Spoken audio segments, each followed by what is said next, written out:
Students, आज हम लोग इलेक्ट्रिकल सर्किट थ्योरी का एक टॉपिक पढ़ेंगे, सुपरपोजिशन थ्योरम। सबसे पहले स्टूडेंट इसकी आप डेफिनेशन देखें। If a number of voltage or current sources are acting simultaneously in a linear active bilateral network, मतलब अगर किसी लीनियर एक्टिव बाइलेटरल नेटवर्क में कई सारे वोल्टेज और कई सारे करंट सोर्सेज आपस में एक साथ लगे हुए हैं, तो then the resultant current in any branch is the algebraic sum of current produced in that branch, considering each source acting alone and replacing all other independent sources by their internal resistance if any। अगर किसी circuit में, किसी network में कई सारे current sources या कई सारे वोल्टेज सोर्सेज या कुछ करंट सोर्सेज या कुछ वोल्टेज सोर्सेज एक साथ लगे हुए हैं, एक साथ एक्ट कर रहे हैं, तो उस सर्किट में किसी भी ब्रांच से गुजरने वाले करंट का मान निकालने के लिए हम लोग एक समय पे एक ही सोर्स लेंगे और उस सोर्स के अलावा बाकी सारे सोर्सेज को उनके इंटरनल रेजिस्टेंसेस से रिप्लेस कर देंगे अगर उनका कोई इंटरनल रेजिस्टेंस दे रखा है। वरना हम लोग क्या करेंगे, सपोज मैं बोलता हूँ कि एक सर्किट में दो लग रहे हैं वोल्टेज सोर्सेज और दो लग रहे हैं करंट सोर्सेज, V1 V2 लग रहे हैं वोल्टेज सोर्सेज और I1 I2 लग रहे हैं करंट सोर्सेज। तो मैं इस सर्किट में किसी भी ब्रांच में करंट निकालने के लिए मैं एक समय पे एक ही सोर्स लूँगा। सपोज मैं बोलता हूँ कि मैंने यहाँ पे एक ही वोल्टेज सोर्स लिया V1 के अलावा बाकी बचे हुए मेरे सोर्सेज कौन से हैं, एक बचा मेरा वोल्टेज सोर्स कौन सा, V2।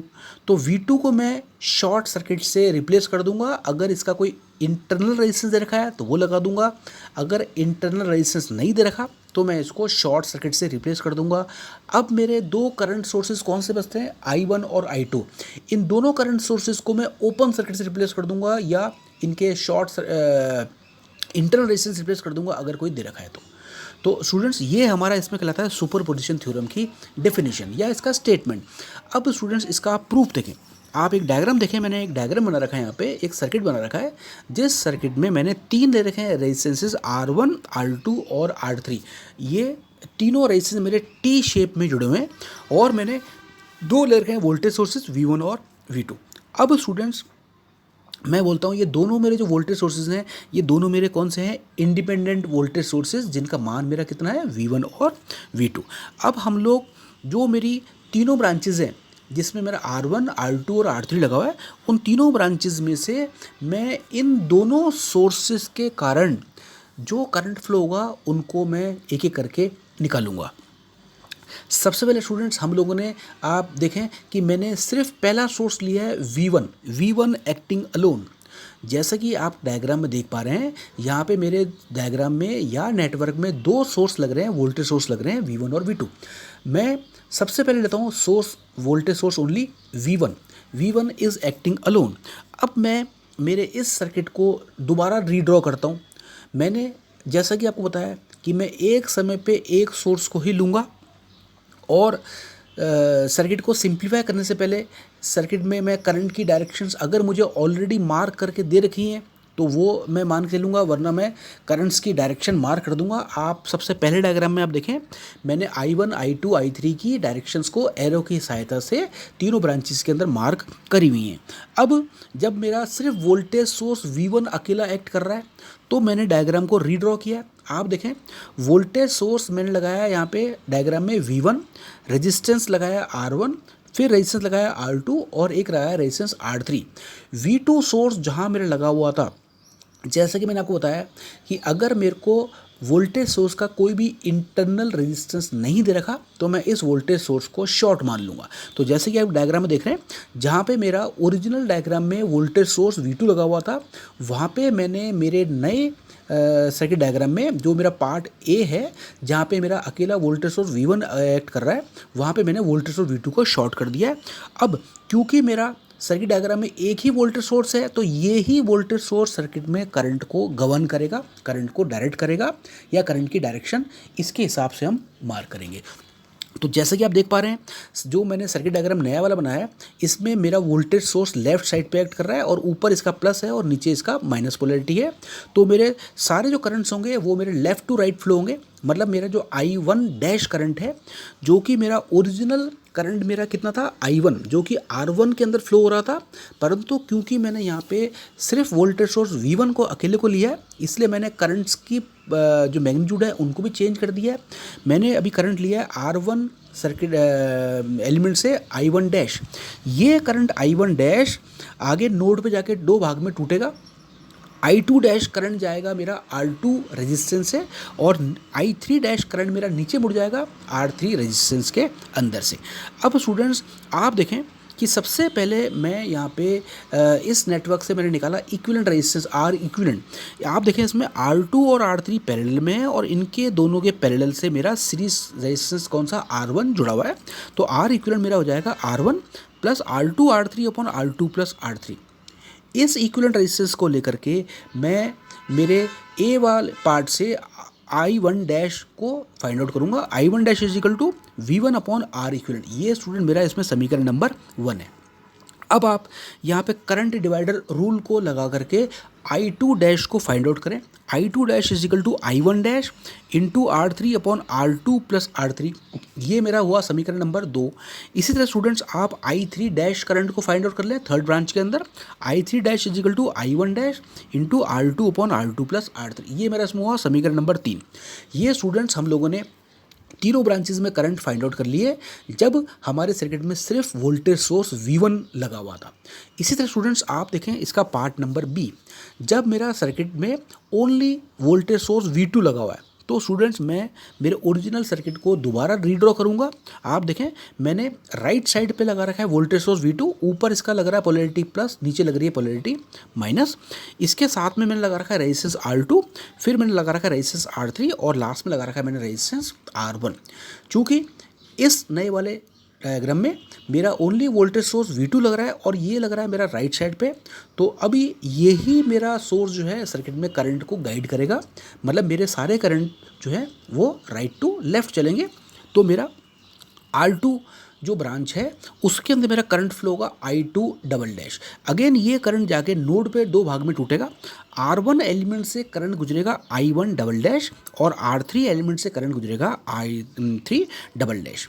तो ये स्टूडेंट हम लोगों ने इन तीनों करंट्स को फाइंड आउट करने के लिए बिल्कुल सिमिलरली ए पार्ट के जैसे हम लोग यहाँ पे R इक्विवेलेंट डैश निकालेंगे। तो R dash equivalent is equal to R2 और इनके सीरीज़ में R2 लग रहा है सीरीज़ में और ये पैरेलल कॉम्बिनेशन आपका होगा R1 और R3 का।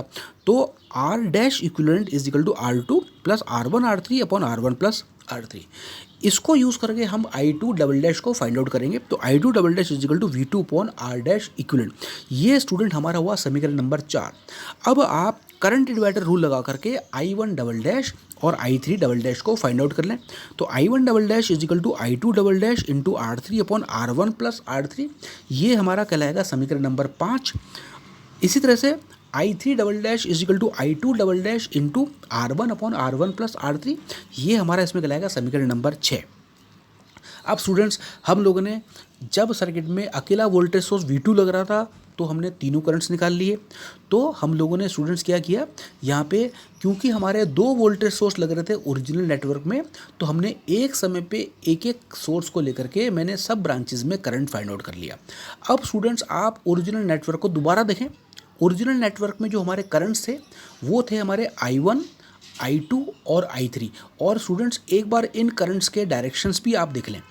अब स्टूडेंट्स मैं सुपरपोजिशन थ्योरम के द्वारा I1, I2 और I3 को फाइंड आउट करूँगा और इनको फाइंड आउट करने के लिए मैं दोनों मेरे जो पार्ट थे A और B उनको वापस देखूँगा और जो मैंने करंट्स फाइंड आउट किए I1 dash, I2 dash, I3 dash और I1 double dash, I2 double dash और I3 डबल डैश, इनको मैं एक बार देखूँगा। आप स्टूडेंट्स ये देखें, अगर I1 डैश और I1 डबल डैश का जो डायरेक्शन है, जो इनका एरो की डायरेक्शन है, अगर वो आपके ओरिजिनल करंट कौन सा आपका करंट I1 उससे अगर मैच करता है तो साइन होगा हमारा प्लस I1 डैश और I1 डबल डैश का।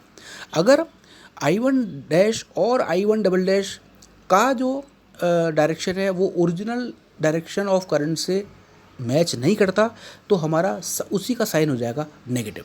तो इसी चीज़ को ध्यान में रखते हुए हम लोगों ने समीकरण नंबर जो हमारे 1, 2, 3, 4, 5, 6 थे, इनको वापस हम लोग एक बार देखेंगे और हम I1 का मान निकालते हैं। I1 is equal to I1 dash minus I1 double dash.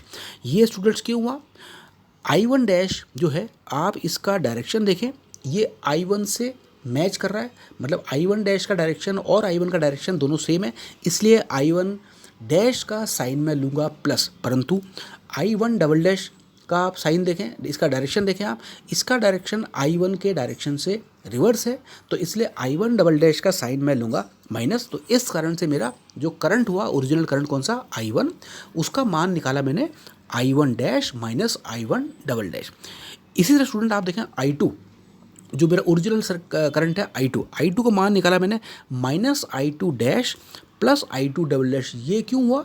क्योंकि I2 डैश जो है इसका दिशा और I2 करंट की दिशा दोनों उल्टी हैं, तो मैंने I2 वाले करंट को मैंने माना है रेफरेंस।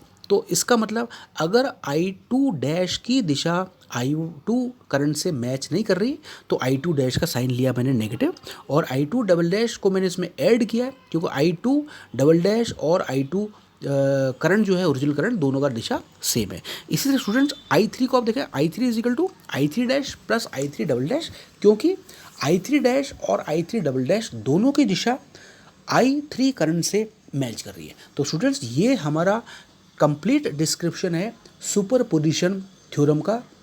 किसी भी नेटवर्क में, किसी भी सर्किट डायग्राम में अगर एक से ज़्यादा सोर्स एक्ट कर रहे हैं एक समय पे, तो उस सर्किट डायग्राम में किसी भी ब्रांच में करंट निकालने के लिए मैं एक समय पे एक सोर्स को ही लूँगा, और उस सोर्स के अलावा जितने भी वोल्टेज सोर्सेज लगे हुए हैं सबको मैं शॉर्ट कर दूँगा या उनके इंटरनल रेजिस्टेंस से रिप्लेस कर दूँगा, और अगर मेरे कुछ करंट सोर्सेज हैं तो उन सब करंट सोर्सेज को मैं ओपन कर दूँगा या उनके इंटरनल रेजिस्टेंस से रिप्लेस कर दूंगा। तो स्टूडेंट ये हमारा डिस्क्रिप्शन है सुपरपोजिशन थ्योरम का। Thank you. मैं Mukesh Shahi, lecturer electrical, government polytechnic college Rajsamand. Thank you.